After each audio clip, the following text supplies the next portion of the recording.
Yep. All right, guys. Welcome to the 302 Lifestyle Beach Podcast. We got an awesome person, Eddie Rohe, in the house. Uh, Bayside Specialty Realty. Well, that sounds like a business name. Specializing over in the Bayside area, Yeah. but this guy is just Selbyville. awesome.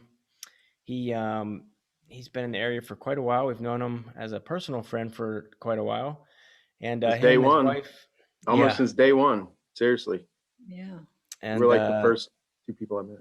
yeah, so this family is just awesome. They are serving the community, helping others, and this guy just bends over backwards to help people.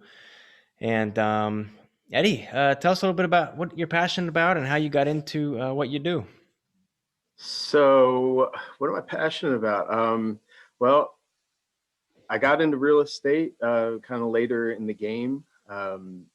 I had a full career before this, pretty much in like state and federal government, working for the state of Maryland for 4 years, and I'm working for the federal government for uh, 10 years. And my work with the federal government brought my wife and I down to the beach, Lauren and I. And um, it was shortly after that I separated from the government and I got into real estate full time. And I wish I would have gotten into real estate right out of college. I really do. The government work was great and rewarding and fulfilling. There's a lot to be said for being a public servant. Um, but as far as really truly enjoying my daily activities and my work, I love real estate, and it's something I feel like, yeah, I really wish I would have gotten into it a long time ago. Well, I mean, yeah, I shouldn't even have mentioned that FBI gone real estate. I mean, that's pretty cool. Yeah. And thank you for your service. And Hey, right back at you. Thank you for your service, Dylan. yeah, so okay, so you guys ended up moving here from Maryland, Baltimore and County, you Maryland. spent some time at the beaches throughout your childhood, right? Yeah, growing up, I've always had aunts and uncles, have owned properties. Ever since the mid '60s, I've had family down here on the shore, mostly Ocean City, Ocean Pines, Berlin. And when Lauren and I relocated here, Selbyville happened to be right in the middle of my assigned territory for when I was doing security clearance background investigations, and that's how we ended up here in Bayside. But I've been coming to the beach ever since I was born, to at least vacation and visiting family and things like that. Cool, man. Now there are, as you know, hundreds and hundreds of people moving here from DC, Baltimore, Philly, New York, Everywhere. Virginia, Yeah, California. yeah. California. New Hampshire, Connecticut, New York, everywhere. And Yeah. Bayside is one of like the biggest attractions in the area. I mean, not only concerts and stuff like that, but what are some of your favorite things down in the Bayside area if people moving here need to check out? Well, so when Lauren and I first moved here in Bayside, we would walk around and with our dog, and just the way it was even 8 years ago compared to now is completely different. There was a lot less development. um, you could walk down to the point in Bayside and it was just a natural wetland setting, typical Eastern Shore type marsh and tidal waters, backing up to the Azawomon Bay and overlooking Ocean City, North OC. Now, obviously, that's all been developed. Bayside had an original plan to build close to 1,500 homes. Actually, I think it was more than that. They scaled it back over the years. But uh, yeah, when we moved here, there was about 600 or 700 homes, and now there's close to 1,400. So we've seen quite an increase. But Bayside is just it is a community unlike any other. I'm not trying to be salesy. It just really is. You come in here and it's a resort. Um, you know, Everything is taken care of for you, through the HOA and things like that, your lawn, landscaping. Um, but it's really the amenities here in Bayside that set it apart from anywhere else. There's a lot of communities that have, your clubhouse and maybe a tennis court, and a pool. Uh, and Bayside takes those amenities and, they've multiplied it, tenfold. So there's, by the time all said and done, there's going to be, I think, 6 pools here in Bayside, one indoor. 6. Holy cow. Yeah, one large indoor pool. Right now there is 2, 3, 4, 5. Yeah, there's going to be six pools, including one indoor pool. So there's only one pool left to be built.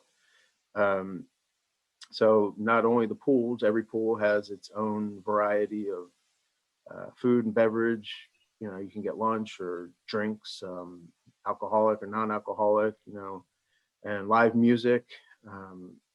Every single bar you have here or pool has all those options. So you kind of feel like sometimes, it's obviously during the summertime, but you feel like you're in kind of a sandals type resort. I mean, you can literally step out of the pool and walk right up to the bar and get something to eat or drink. And there's plenty of stuff for the kids. There's tons of things for the kids. I haven't even mentioned, the golf course that is here, the Freeman Stage for the Arts, which is soon to be called the Freeman Pavilion for the Arts. They're totally building a new entertainment stage venue, pavilion, to bring in, um, many different artists, not just music, but there's like art. They'll have like jazz and art. I don't know what I'm looking for. Yeah. Wow, man. So it's It's probably just a one lot of our going. There's a favorite lot places. going on here. There's a Yeah. lot going on here, and they opened up a new clubhouse, and So, it's just so tons of in stuff around here. with your real estate, I noticed that you have a tagline, "Live the vacation." Hmm? What is that, and how'd you get that? That seriously, it goes back to day one when Lauren and I moved here, and we would walk around the community, and in the summertime we would just enjoy everything that Bayside has to offer. And even just living here at the beach, it just feels like we are on vacation all the time. So we have felt like we live the vacation. And it was just something that we started saying, and it kind of stuck, and it became a tagline of mine. And it's really just it's a tagline, but it's really a lifestyle and a philosophy of like Southern Delaware and the beaches and um, I like it. everything that the 302 stands for. Yeah. Love it, man. Yeah, that's why we ended up getting into this. So it's Bayside's probably one of our favorite places to go over to, and we like taking lunches over there. Um, uh, just walking around even is just it's like you're transformed into this world. And like you said, it's like a resort, but it's just immaculate and massive, and just it's becoming more of a year-round spot too. It's not just you know, high seasonal anymore. It's becoming more year-round. You're seeing more traffic and going in and out. You got a Royal Farms now, so you're Got a Royal Farms and a McDonald's, so we're doing something right. Oh man. So what is one of your biggest mistakes being in business in the 302? Gosh, one of my biggest mistakes. Putting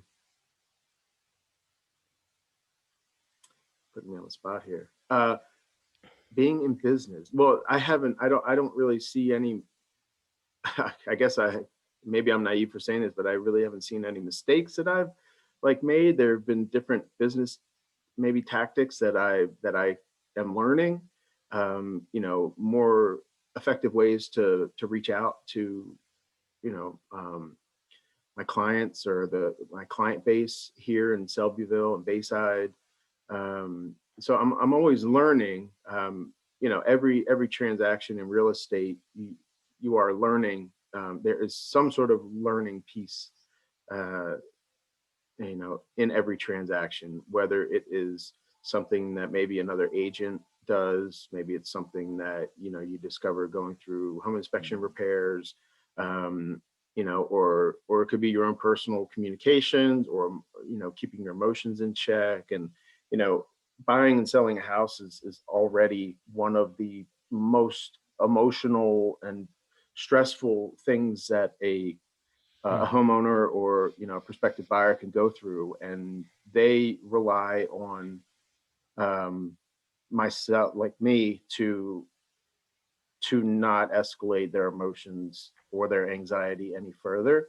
And I guess if I could say anything, I have learned to be more of a calming presence in a lot of my clients' um, lives during this process. I mean, I've worked with people for years, and Yeah. it could be frustrating. Don't always see the light at the end of the tunnel. Working with people, but really, it's I've just learned that really I enjoy the relationships with people more than anything, and that's the most rewarding thing, to see somebody go to the end of the journey with them. Not really the end, but to this specific journey.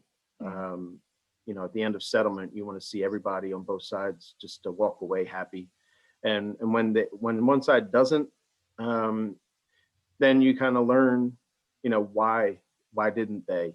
Why did that person not walk away happy? Or why did my client? Why do they hold me? Why do they hold a grudge towards me for something? That those would be the learning experiences that I take away most in business. Yeah. Good. Man, I love it. And you actually just went right into the next question, which is like, what's one of your favorite things about being a realtor?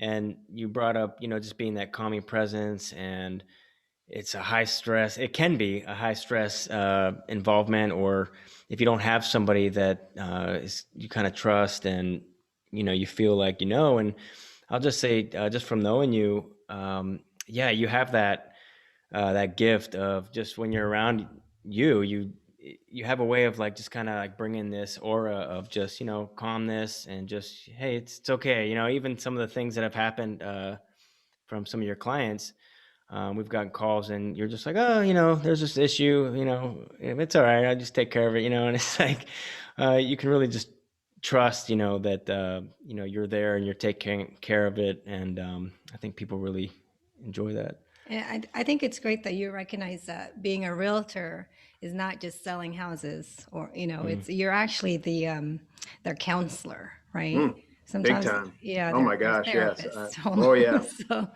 So yeah. it's nice that you recognize that, because I've met some real estate agents in my life that didn't see that function as being their counselor or their go-to person, that they were just selling houses. So that's good. Yeah. Yeah, love it, man. Before we dive into some of the last things here, how can people get a hold of you? We'll drop some links down below, but Yeah, I'm I work from home. I live in Bayside. I work out of my home, um, but my central office is located in Bethany Beach, right in the heart of everything, right on in Sunrise Court, across from Mickey's Crab House. Um, that's where my office is located. That's where my mail goes to. I also work out of the Fenwick Island office, right on Lion Drive, right next to the Food Lion. Um, in Selbyville, all but right. majority of the time I'm working out of my house. But you can reach me on my phone all the time. Just like most people in business, your phone is it's Computer. everything. It's my baby. It's my baby. All right, so we got My cash 410 register, my payer, everything. 908. So we'll drop all the links down below for you guys to reach out to Eddie. But sounds like email and phone number, and we'll have a link there. It would take you some of the listings and stuff available. But for the most part, anything that you guys are interested in Bayside, as far as living or selling or anything, Eddie's your man. And so we'll drop all that stuff down below if you guys are interested in reaching him. And all right, man, let's dive in some good stuff here about the 302. So Let's do it. Eddie thinks he does the best cheesesteak out there. Yeah. I've tried them. They are pretty good, but he has yet to try mine, so we'll see. I have But not yet. We are due for a little cheesesteak cook-off. I don't think that I make the best cheesesteak. It's just kind of I know it, so it's kind of something I did forever growing up. You know, I know my way around a flat top grill and a kitchen, and Yeah, your I family know what I love. had like it was like a restaurant deli growing up, right? Yeah, we had a chain. You know, I think at the peak when I was really young, I think we had five. But the majority, my memories growing up, we had three located in like the Towson area and in Baltimore City. One near Johns Hopkins, one near the old Memorial Stadium where the Orioles used to play. So yeah, that's what I grew up from almost since day one. My earliest memories are some of my earliest are sitting in my dad's office eating a little cheeseburger and helping my mom count payroll. Wow. Coins when they used to actually pay people in real cash. Like we would separate the Yeah. coins and that I remember that stuff. And yeah, I grew up managing and running one of our stores in Towson, and it's a passion. I love it. You know, I miss it. Every chance I get to make a cheesesteak, whether it's for some neighbors or for family or friends, I jump on it. I just love it. Man, Eddie, so what are some of your top favorite places to eat if someone's coming in town here? Besides cheesesteak. Besides, we Yeah, gotta I give mean, a good I'm cheesesteak place. yeah. Well, I love almost all cheesesteaks. I can get really picky and pick them apart. But generally, I just if you know half of what you're doing, you're going to make a good cheesesteak. But you know, when Lauren and I we used to go out a lot more. Obviously, not even talking about pandemic and quarantine, but before even our son, we have a 4-year-old son. We went out a lot, and we would stick close to the Route 54 corridor. We love Crab Cake Factory. We love Lobster Shanty. We love the Sodell Concepts restaurants. Catch 54. Um, uh, love Harpoon Hannah's. Papa Grande's. They've gotten a lot. Yeah, Papa Grande's. High Steaks. Talk about cheesesteaks. That's one of our go-to places if we ever feel like not making them ourselves. And that is all within 5 miles of Bayside. Yeah. Oh yeah, yeah. I mean, from Coastal Highway on up, I think Yeah. there's like 7 or 8 restaurants, Yeah. including like Luna's Cactus Cafe. It's our favorite Mexican place. Yeah. Our favorite seafood place would probably Captain Max. We go there a lot. Lobster Shanty. Yeah. So it sounds like Yeah. someone's trying to move to Bayside. They got the hookup with the food. I know we're always driving over that way. Yeah, but I mean that's what we love about around here. It's because there's so many great places to eat. And you go into Fenwick, I mean, there's Just Hooked, Our Harvest, the Riverwalk Signature Place, Mancini's. Love Mancini's. Gosh,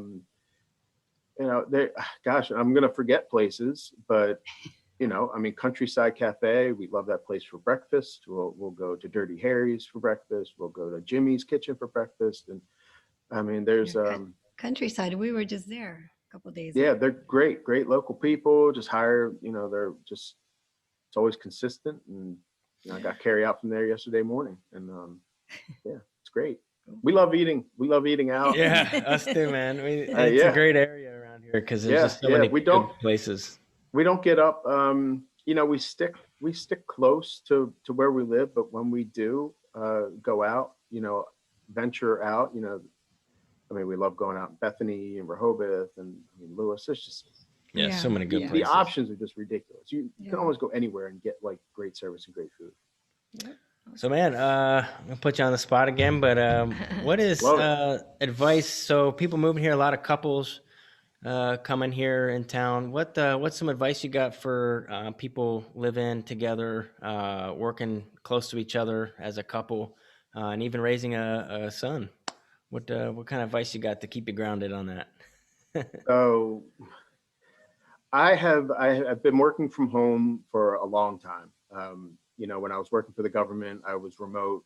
I basically had my government car, and and everything I did was based out of my house. So it wasn't hard for me to get used to working from home. When Lauren and I both moved here 8 years ago, it was also new for her because she was in sales, but she traveled a lot. Mm-hmm. So she didn't have to be stationary in an office. You know, having, and we're seeing this a lot more due to the pandemic, but having dedicated office space, which I'm currently working on now. I don't know if you can see, I'm in my kitchen. You're in your boxers. When you like to know.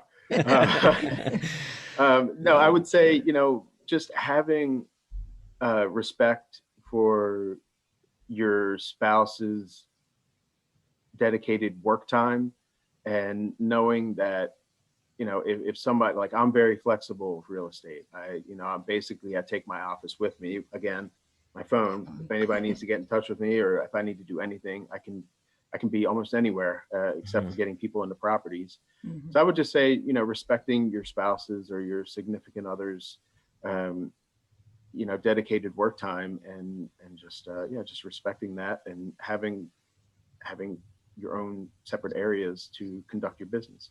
Cool. Yeah, love it, man. That's probably a big one for us too, is just learning how to separate and, you know, turn it off, you know, when you're working from home or being around each other a lot. Or we notice we catch ourselves kind of eating out or something, where we start talking about work, like, wait a minute. Let's back it off a little bit. I love it, man. So how about lightning round? Here we go. I'm ready. What is your best book, tool, or software that you've discovered either in your life or business, and why? Gosh. Book, tool, YouTube video, anything. And is this business related or just? And any life or anything you got that has helped you, or that you've liked listening to or watching or reading, or even a hammer. Yeah. So I would have to say, I mean, my favorite book that I've read more than anything. Oh my gosh, that's really putting me on the spot. Huh? I will say, oh boy. All right. Next. Eddie doesn't read much. That's all right. I used to. I swear, I used to. I used to read a lot. So, like, we've had some good motivational speakers that I like listen to every now and then, like Tony Robbins and stuff like that. But all right, man. Biggest myth business owners need to know the truth about. Biggest myth that business owners need to know. Or biggest myth about realtors. How about that one? Well, I would say, you know, I think people think that you could just get a license, get your license as a realtor, and that, you know, all of a sudden, you know, you're just going to have a plethora of clients and leads and things like that. And it really does. It takes time. There's a real lag time. For me, my first year, I knew if I was going to get into real estate, I had to team up with somebody who was really solid and really respected in the business. I really needed to see. You have to see, you know, what it's like through the eyes of a successful person to really be able to apply that to yourself and to take your career seriously. Mm-hmm. And I think there's just a lot of groundwork that needs to be established before you can really start earning a good living. And my first year I Ubered, I bartended at Crab Bag, and that was all it took for me to realize I didn't want to do those things anymore. So real estate became, I mean, it was 100% focused, but during that first year, I definitely took that time to lay some groundwork and to prepare for future success. Yeah, man, love it. So to be a successful real estate agent, you have to do some homework. You can't just get your license, hang it up somewhere, and then wait for that phone to ring, right? No, I mean, true. It's not going to ring. You've got to actually work for it. It's work. Oh yeah, big time. I mean, you know, and a lot of these agents, you know, will tell you about stories when they first got in, whether they were cold calling, 100 people, a day or a Mm. week. That was one of the things that, you know, my biggest thing was really studying my area where I, not to, was to really put a microscope on where I wanted to be, Mhm. and then focusing on that Mhm. and learning the trends.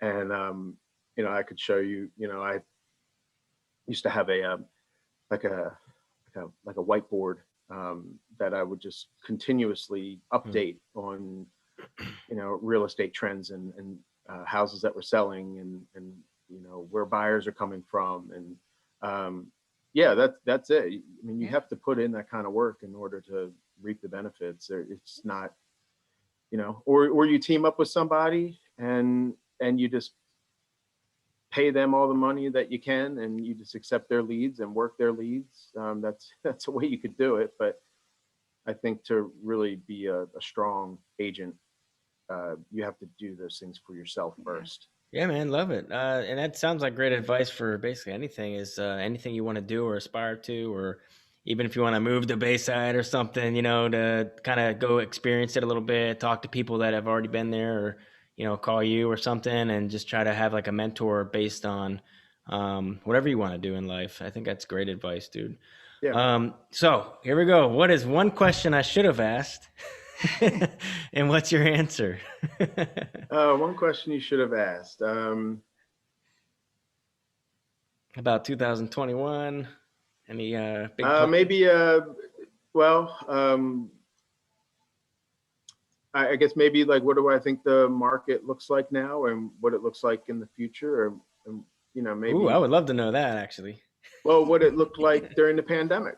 A lot of people. I mean, I think now the secret might be out. That during the pandemic we experienced a huge boom here, at the beach. Mm, It was really uncertain in the beginning what was going to happen with the housing market around here. It got a late start. Normally we'll start like February, March. I think last year it got started like even May and June. Um, but it settled in really easy and real quickly, and people realized, I think, during this whole pandemic that they could, you know, businesses realized that their workforce could work from home and be a little more flexible instead of coming to an office space. I think that was a big reason that we're seeing moving forward. I think this summer, I think we're going to see another huge summer, as far as yeah. uh, home values, sales. I mean, inventory is so low.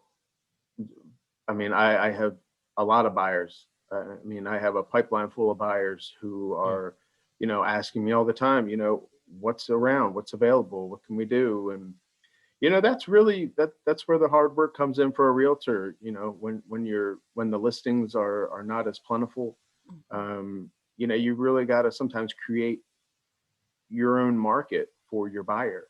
You got to mm, go out and you got to find homes. And a lot of times, especially in a secondary market like the beach, yeah, you never know if, sometimes you don't even know, like, oh, it's actually might be a good time to sell. Certain life events are happening. The kids are out of high school, and they're off to college, and they're not coming to the beach as much. They're doing their own thing, internships. They're trying mm. to get their career started. So maybe you want to downsize, or maybe you get to that point in your life where your kids are having kids, and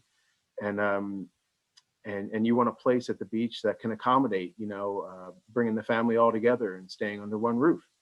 um, so A lot of that here. Yeah. Yeah.